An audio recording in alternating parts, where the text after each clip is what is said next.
In 1949, a classic film emerged telling the timeless tale of four sisters navigating life, love, and loss.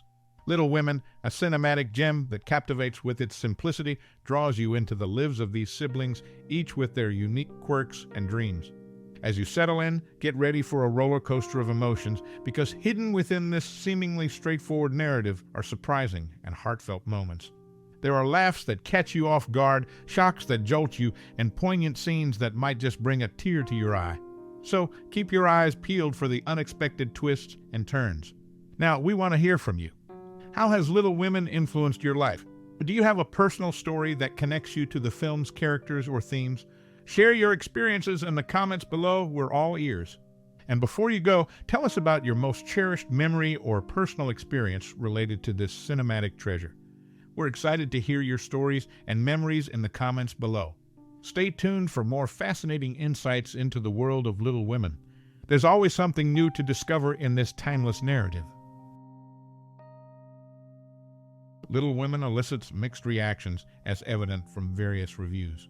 In one critique, Janet Leigh's portrayal of the sister who married and Leon Ames' character are deemed underutilized.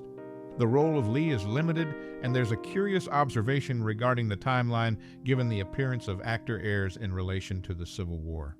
Rossano Brazzi's performance as the foreign-born professor is criticized as being out of his depth in bringing culture and love into Joe's life. On a more positive note, another review describes the film as delightful.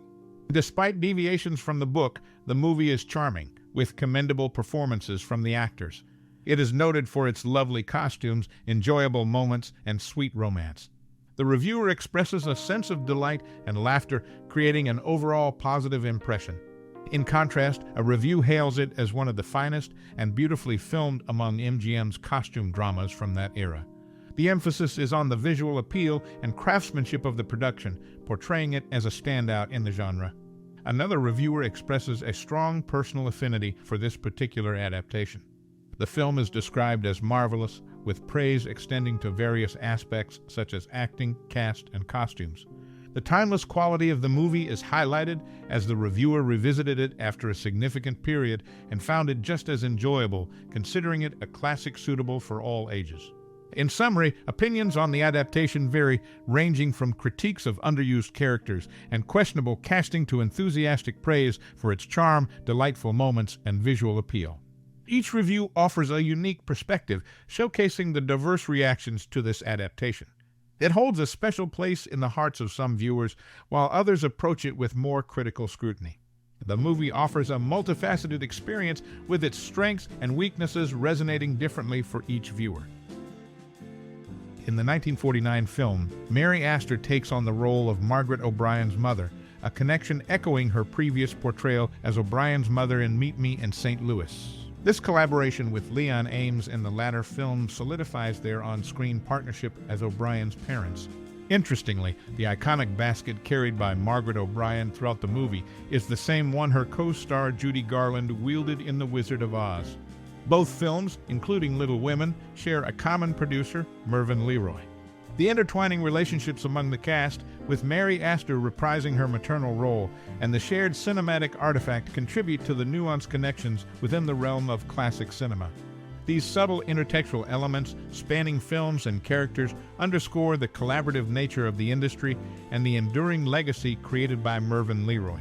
In summary, the 1949 production weaves a tapestry of familiar faces and shared props, connecting characters across different narratives. Such intricacies serve as a testament to the collaborative efforts in the world of classic filmmaking. All in all, the movie stands as a piece of cinematic history, with its unique blend of actors and shared elements showcasing the multifaceted nature of the industry.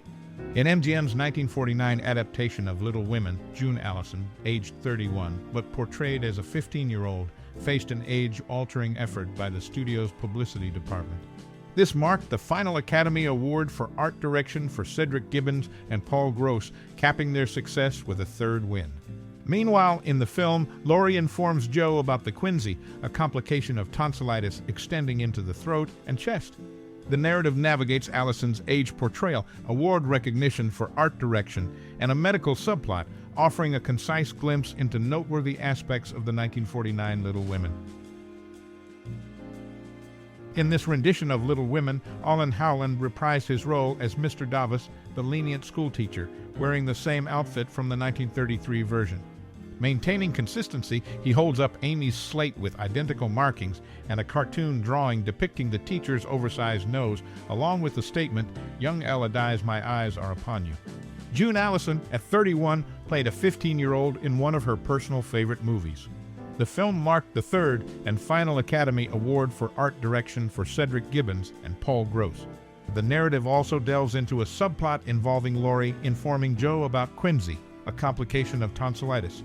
The wintry scenes were crafted using cornflakes and ground ice, a pragmatic approach to achieving the desired snowy effect.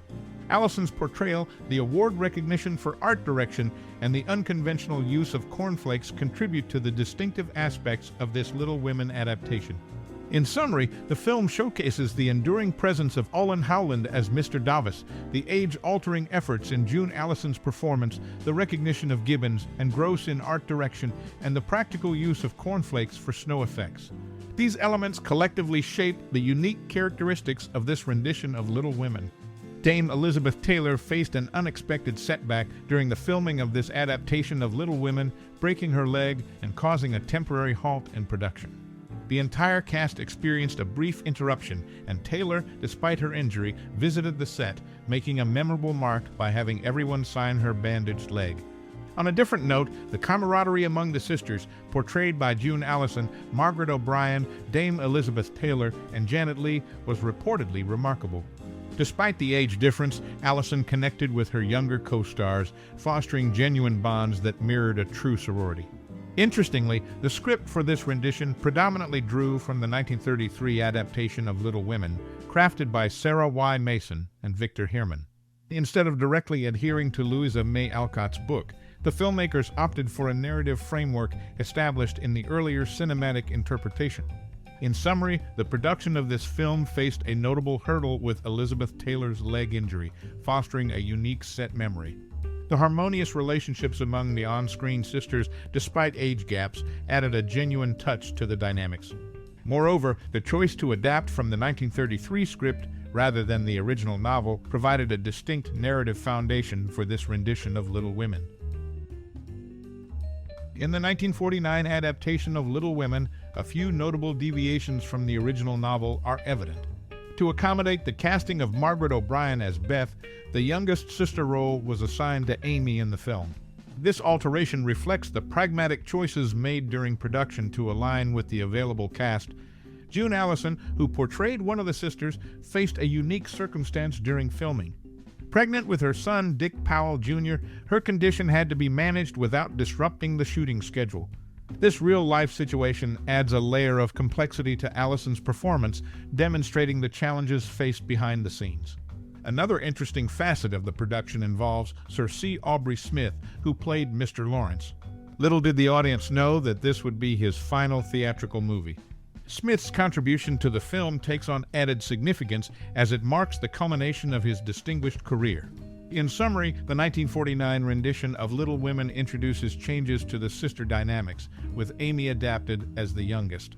June Allyson's pregnancy during filming adds a unique dimension to her portrayal, and Sir C. Aubrey Smith's role as Mr. Laurence becomes a poignant conclusion to his cinematic journey. These aspects contribute to the distinctive nature of this adaptation, offering a glimpse into the practical considerations and personal milestones that unfolded during the making of the film.